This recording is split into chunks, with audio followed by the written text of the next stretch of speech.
검찰은 이미 구속된 정호성 전 부속 비서관 외에 이른바 문고리 3인방의 나머지 2명이죠. 안봉근, 이재만 전 비서관이 검찰에 나와서 조사를 받고 있습니다.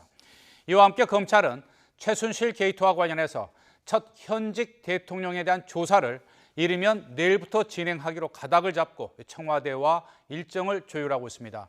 특별수사본부에 나가 있는 중계차 연결돼 있습니다. 조용성 기자.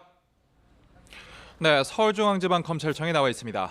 네, 안봉근 전 비서관과 이재만 전 비서관이 검찰에 출석을 했는데 혹시 어떤 말이라도 했습니까? 네, 안봉근 전 국정홍보비서관은 출석이 10시로 예정돼 있었는데 30분쯤 일찍 검찰청사에 도착했습니다. 당시 취재진이 제대로 자리를 잡기 전에 포토라인에 서지 않고 검찰청사로 바로 들어갔는데요. 검찰에서 올라가 말씀드리겠다고 짧게 답한 것으로 알려졌습니다. 이어 이재만 전 총무비서관도 넥타이를 하지 않은 채 정장 차림으로 오전 10시 반 검찰에 출석하면서 검찰에서 물어보는 대로 사실에 대해 그대로 성실하게 답하겠다고만 한 뒤 안으로 들어갔습니다. 검찰은 두 전 비서관이 피의자 신분인지 확정되지 않았다며 여러 가능성을 열어두고 조사할 계획이라고 밝혔습니다. 안봉근 전 비서관은 국정원과 검찰 등 권력기관의 인사에 개입하고 최순실 씨가 청와대를 검문 없이 출입하도록 도운 의혹을 받고 있습니다. 또 이 전 비서관은 청와대에서 작성된 문서 관리를 책임지는 총무비서관이었던 만큼 청와대 문건 유출 의혹에서 자유롭지 않습니다. 검찰은 청와대 문서 유출 경위와 박 대통령의 지시 여부 등을 추궁할 방침입니다. 또 2명의 전 비서관들에게 최순실 씨가 청와대 업무와 관련해 주도한 논현동 비선회의에도 참여했는지도 조사할 예정입니다.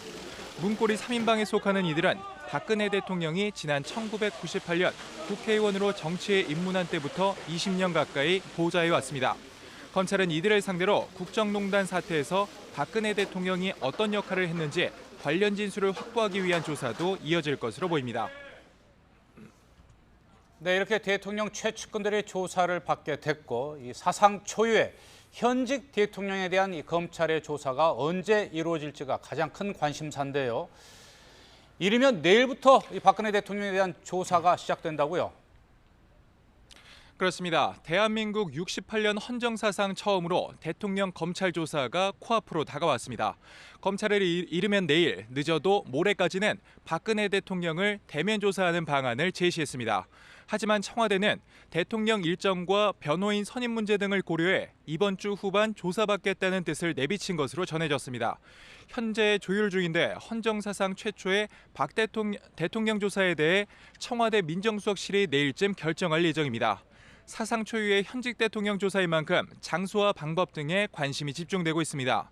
현재로서는 청와대가 아닌 제3의 장소에서 검찰이 박 대통령을 대면 조사하는 방안이 유력하다는 관측입니다.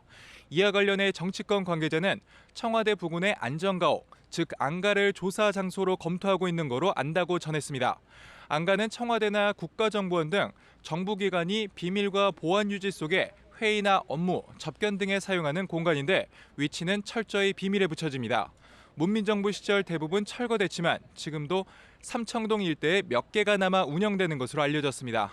검찰은 검사장급인 노승권 서울중앙지검 1차장이 직접 수사팀을 이끌고 방문하되 조사는 이원석 특수 1부장과 한웅재 형사 8부장이 맡는 방안이 검토되고 있습니다. 검찰은 또 박 대통령의 신분이 참고인이라고 밝혔는데요. 최순실 씨를 구속 만료 전인 오는 19일에 재판에 넘기기 위해서는 박 대통령을 반드시 조사해 국정농단 사태에 얼마나 개입했는지 또 직접 지시를 내린 것인지 필수적으로 확인해야 한다고 강조했습니다.